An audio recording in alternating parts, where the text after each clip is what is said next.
Hare Krishna, Krishna Krishna, Hare Hare, Hare Rama, Hare Rama, Rama Rama, Hare Hare.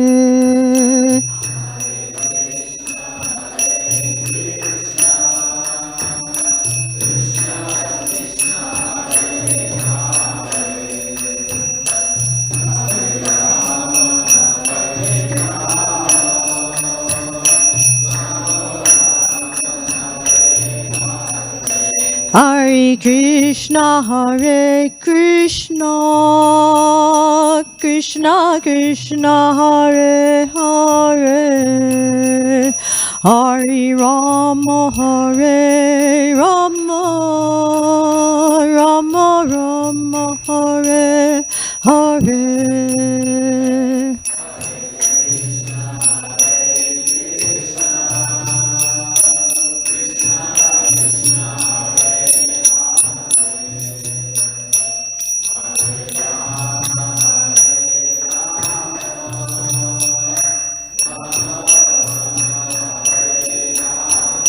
Jaya Prabhupada, Jaya Prabhupada, Jaya Prabhupada, Srila Prabhupada.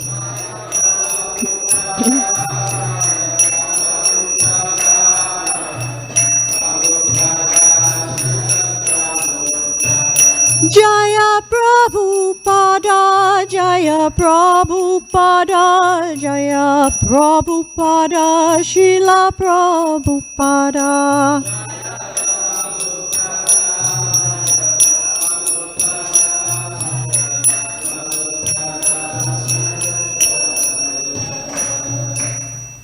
Jayam Vishnu Papa Mahansa Parvakacharya Sashashi Shriman, His Divine Loving Grace, A.C. Bhaktivedanta Goswami Srila Prabhupada Ki.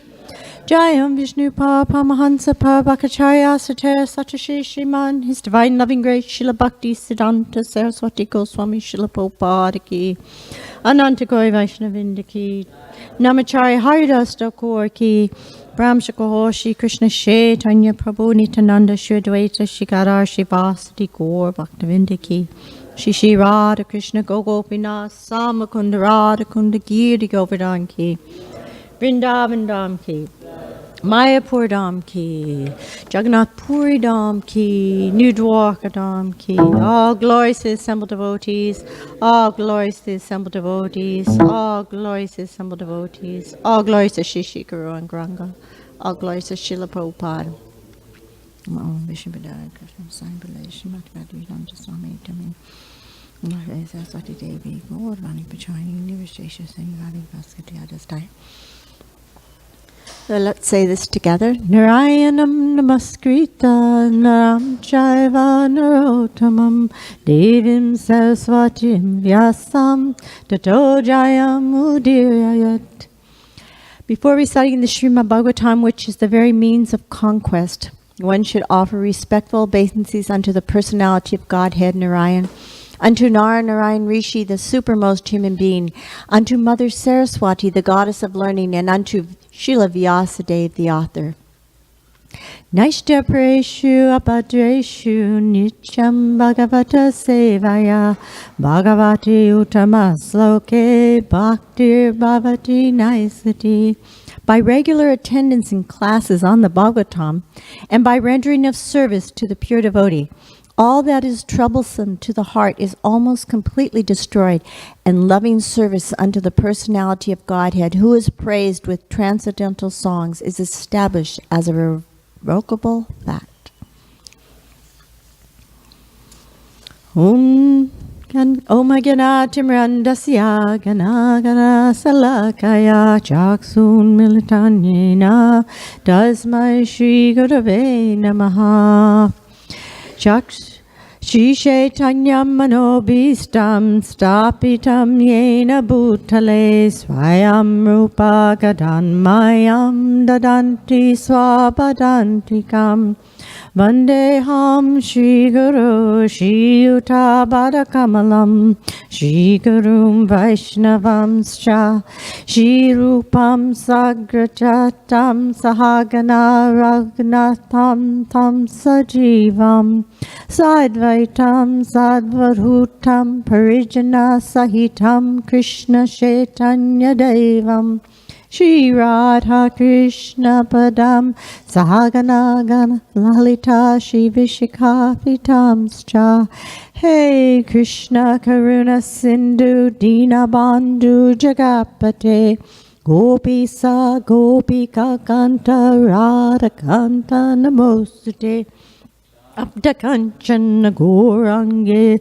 Radhe Vindavanishware Vishabhanu Sute Devi Pranamami Haripriye Vanchakapatruvyascha Kripa Sindhu Bhaevacha Patitanam Bhavanevyo Vaishnavevyo Namo Namaha Shri Krishna Chaitanya Prabhu Nityananda Shri Advaita Gadadhar Shivasati Gaur Bhaktavinda Hare Krishna Krishna Krishna Hare Hare Hare Rama Rama Rama Hare Hare.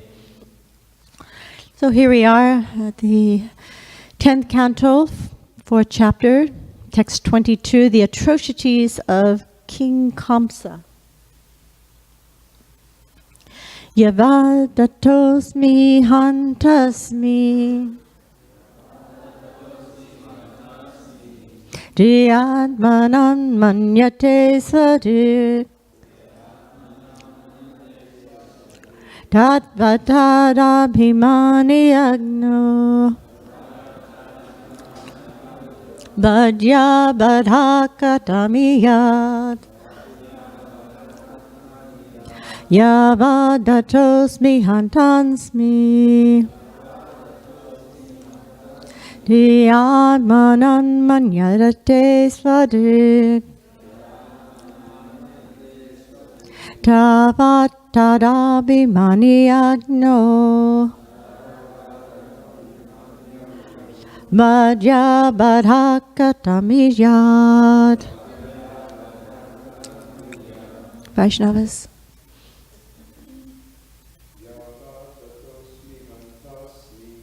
Yavadahamti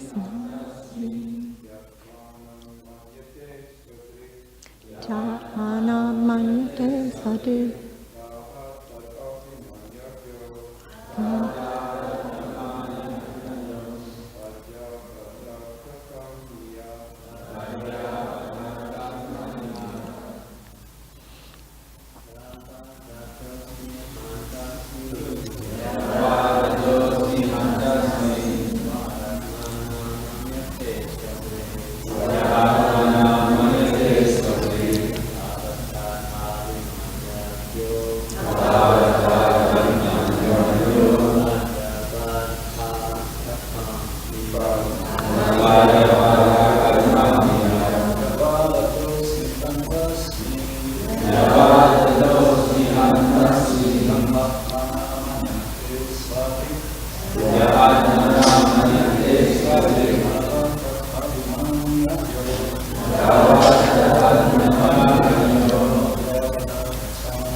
Vaishnavis. Navadahoti Sihanasi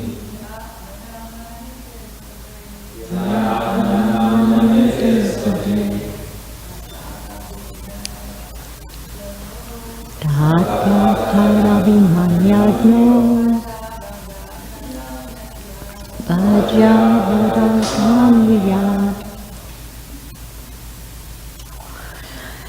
Yavat, as long as. Hatasmi, I am now being killed by others. Hantasmi, I am the killer of others. Iti, thus. Atmanam, Om self. Manyate, he considers. Asvadik, one who has not seen himself. Because of the darkness of the bodily conception of life. Tavat, for that long. Tat abhimani, regarding himself as the killer or the killed or the killer. Agya, a foolish person. Badhaya badhakatam, the worldly transaction of being obliged to execute some responsibility.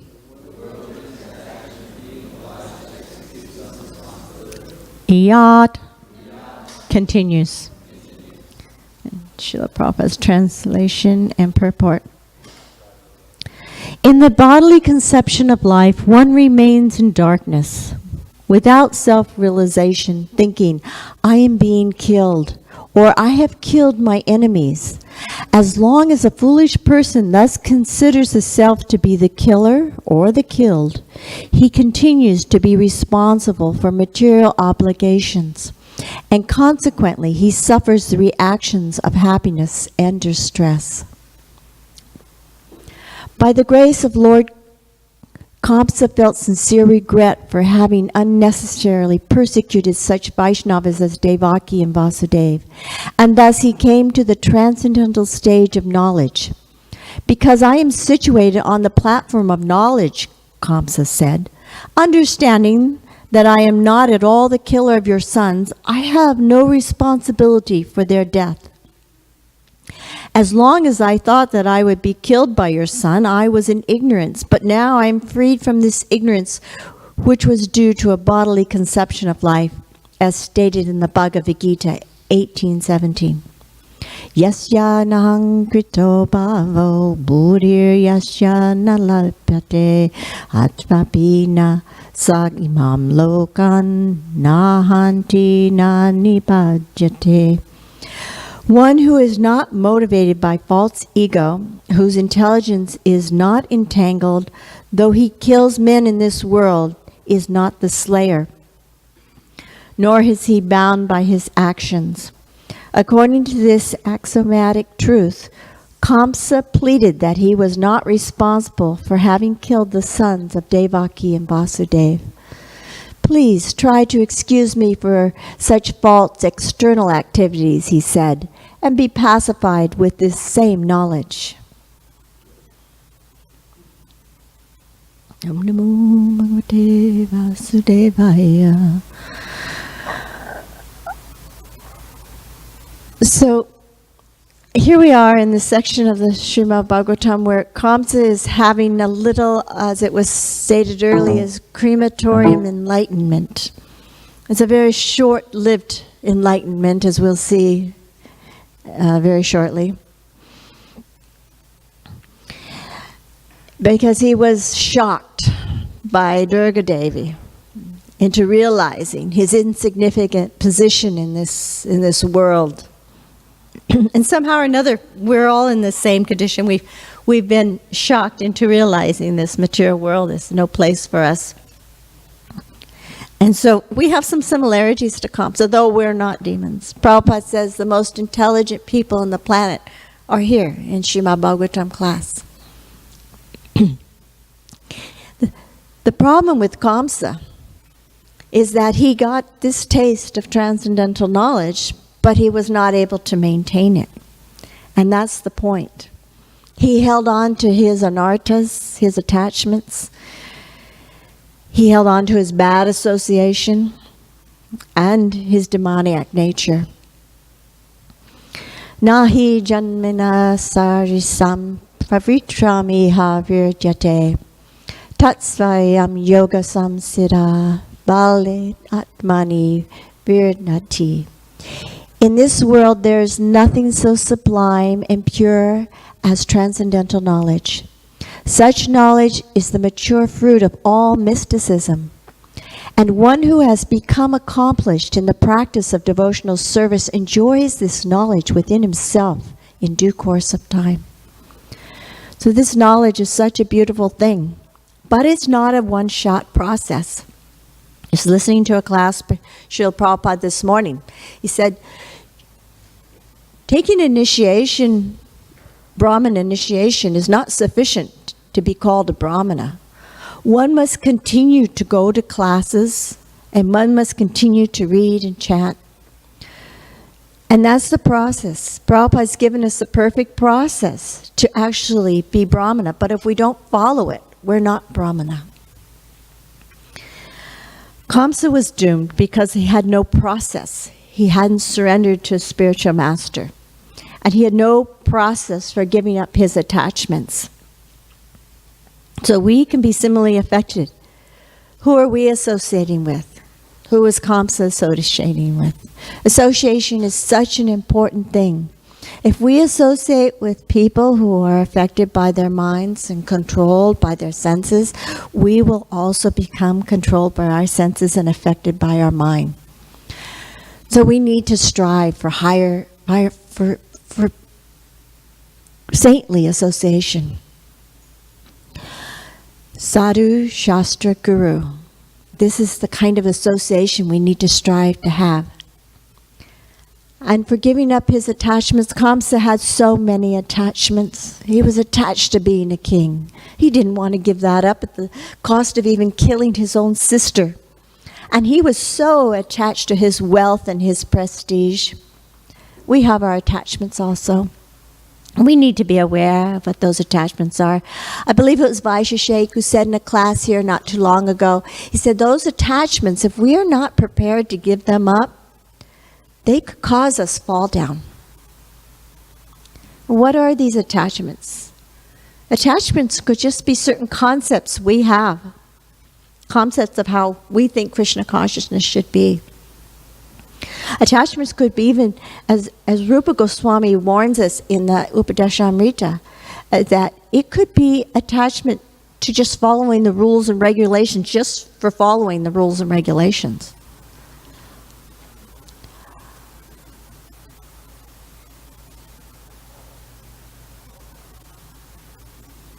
We could be attached to wealth. We could be attached to our families. And what a distraction our families can cause.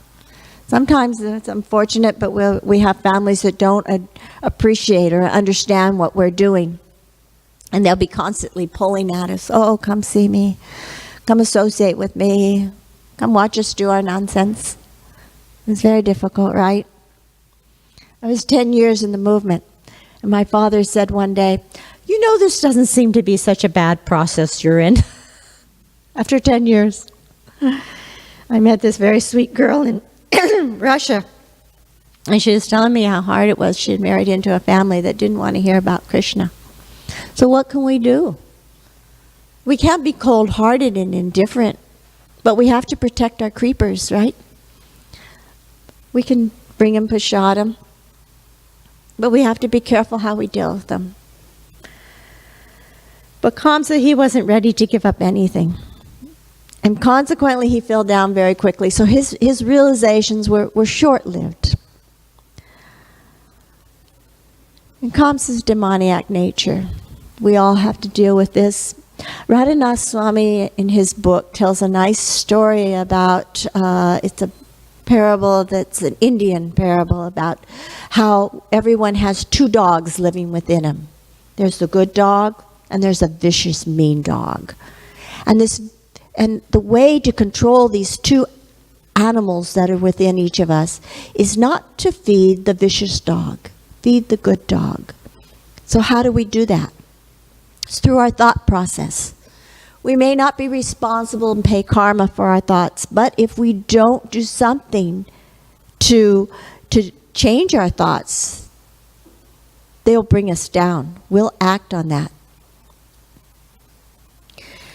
So how do we feed the good dog? We feed it through reading the scriptures, going to class, associating with people who are looking for a higher consciousness. Kamsa got the first part right. Aham Brahmasmi. I am not this body.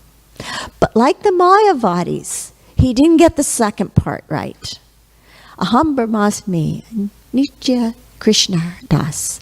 Eternal servant of Krishna. That's the second part of that realization, which is very important in our lives. We are eternal servants of Krishna.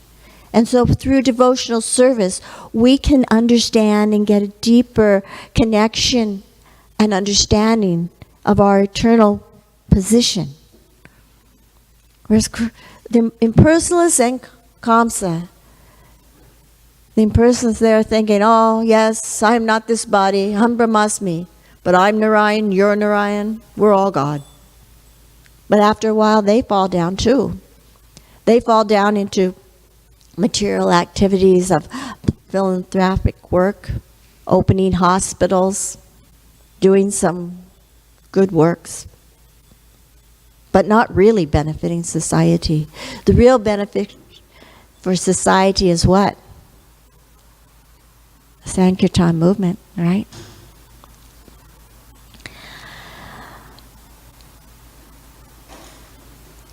So the devotee is thinking, I am a servant. Even Srila Bhakti Siddhanta, the greatest acharya of his time, no one in India had seen an acharya like Srila Bhakti Siddhanta moving on this movement of Lord Chaitanya since Lord Chaitanya had left. And still, when people would pay his obeisances to him, he would say, I am your servant. And so the more responsibility we take on in this movement, the more we need to think, I am the servant. I am here to facilitate and help other devotees. Not that, oh, I'm the manager and I'm the boss of everyone. That won't work in Krishna consciousness. We have to have the consciousness of I am the servant. Maybe not a very qualified servant, but be grateful that I am a servant. And so we have to be careful of our actions so that we don't lose our service, lose the opportunity. Srila Prabhupada had said in 1972 in a lecture here that we can understand the mood of separation from Lord Chaitanya. It's through this mood of Lord Chaitanya, of separation, that we really can bring a close relationship with Krishna. Crying for Krishna like a mother cries for, a baby cries for its mother. Srila Prabhupada uses this example. And many of you who've had babies, have had children, or have seen it, you've seen a child, you can maybe even pacify it for a short time with some toys or some food, but it gets to a certain point when it wants its mother, nothing else will pacify that child. And so that's how we have to learn to cry for the holy name, to cry for Krishna, to cry for devotional service. Lord Chaitanya exemplified the feelings of separation from the Lord perfectly. And by studying Chaitanya Charitamrita and his pastimes, we can understand. We can also understand from studying the inhabitants of Vrindavan. Akura, he went to Vrindavan about 14 years after this event with Kamsa. And he went to Nanda Maharaj, and he said to Nanda Maharaj, he said, Nanda Maharaj, your brother Vasudeva, he's suffering so much, him and Devaki. Kamsa is keeping him in prison. And he's every day harassing him, yelling at him. How did you transfer that child from here? Where did you transfer him to? Who helped you? Who opened the doors? Every day he's harassing them and yelling at them. He yells so loud for blocks around people can hear. And they're afraid. They're afraid. There are very few Yadus left in Mathura. They've gone and he's hiding. And Kamsa is threatening every day, I will send my troops out to find you and kill you. And Vasudeva just cries. And sometimes Kamsa takes his sword and he reels it around and he threatens, I will cut off your head. Vasudeva says nothing. He's even imprisoned his own father, Ugrasena. Akrura said, the only reason I'm not in hiding is because I want to be there that day that Krishna comes and kills Kamsa. I know that your son Krishna is the 8th child of Devaki, and it's prophesied that he will kill Kamsa. Nanda Maharaj started crying uncontrollably. He couldn't speak. He felt so bad for Vasudeva, but also he could understand what was coming. And so Akrura, he said, Kamsa's planning this sacrifice, this Danur Yagya, in which he's having wrestlers come from all over the country to fight with his own famous wrestlers. This is an opportunity for your 2 boys, Krishna Balaram, to come and alleviate the pain and misery of Vasudeva and Devaki.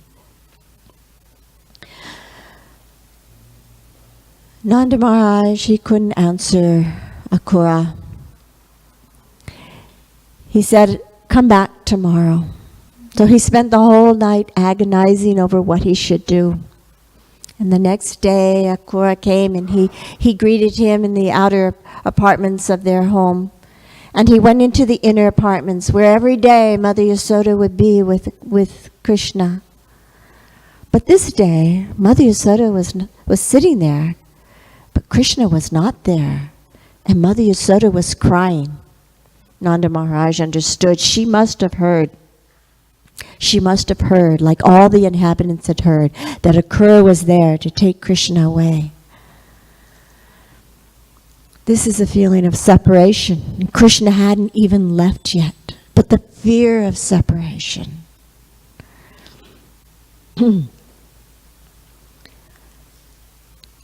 So Nanda Maharaj began to appease Yasoda Mai, and explaining to her in the words that Akrura gave to him the reason that Krishna and Balaram had to go to Mathura. And he promised, don't worry, I will bring Krishna right back. We won't stay for long. Don't worry.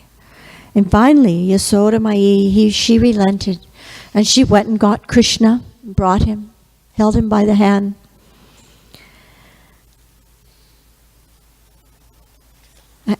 And she said to Nanda Maharaj,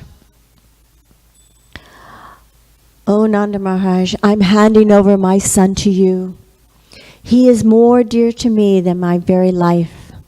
Please keep him with you at all times and bring him back. Then she fainted, and when she came to, she was crying uncontrollably, and she fainted again. And then she came to, and cried uncontrollably and fainted again.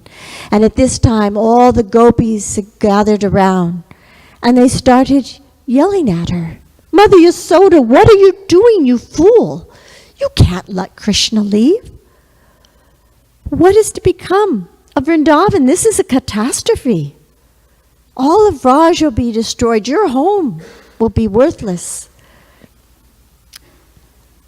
And Mother Yasoda said to them, I understand that if you give a wise man something valuable to care for, nothing will happen to it. It won't become lost or ruined. And so I am handing my son over to the wise Nanda Maharaj to care for him. And he will bring him back as I've requested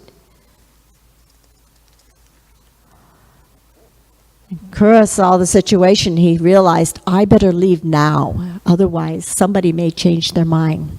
So he quickly ushered Balaram and Krishna into the chariot. And he started to prepare the horses for leaving. And he turned around and Krishna was gone. So he said to Balaram, Adi Guru, Balaram, please show me where Krishna is. Where is he gone? And Krishna, Balaram, by following the footsteps of Krishna, brought Akura to a kunj, where Akura was sitting with the gopis. And the gopis were crying, and Krishna was appeasing them. And Akura started offering prayers and dandavats from the outside of the kunj. But the gopis, they started yelling at him. Oh, Akura, you're an agent of Kamsa.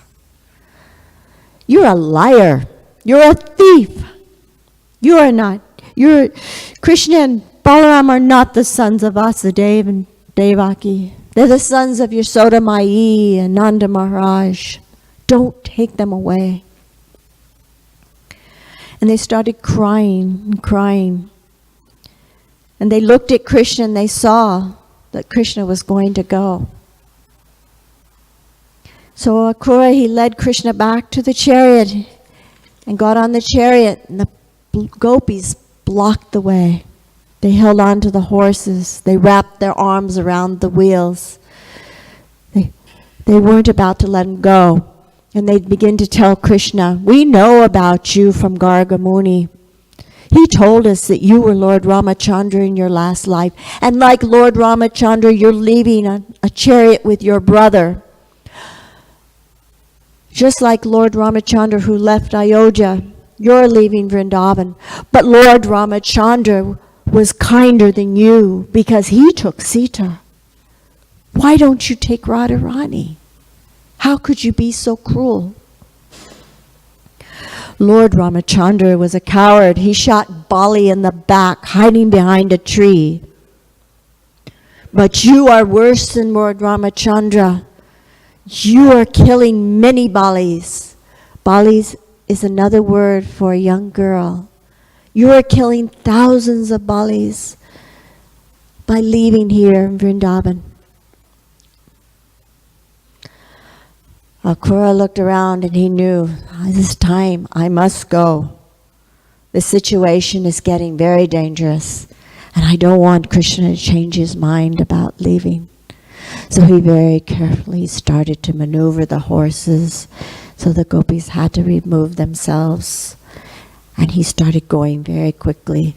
And then the gopis started yelling at Nanda Maharaj, Nanda Maharaj, how can you do this? How can you destroy Braj in this way? So even Nanda Maharaj had to put up with some civil disobedience. And it wasn't just the gopis who were crying pitifully.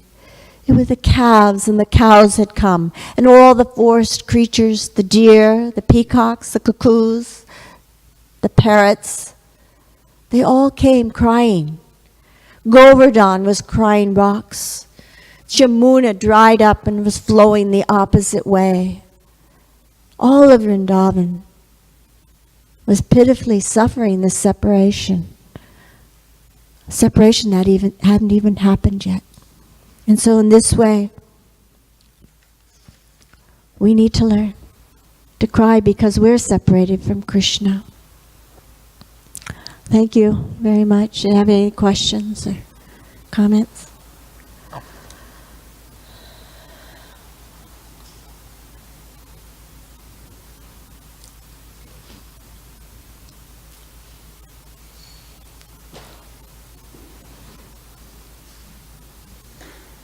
Yes, Prabhu.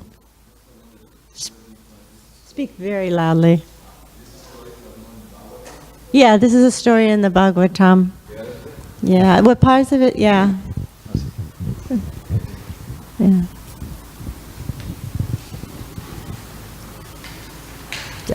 Jai Srila Prabhupada.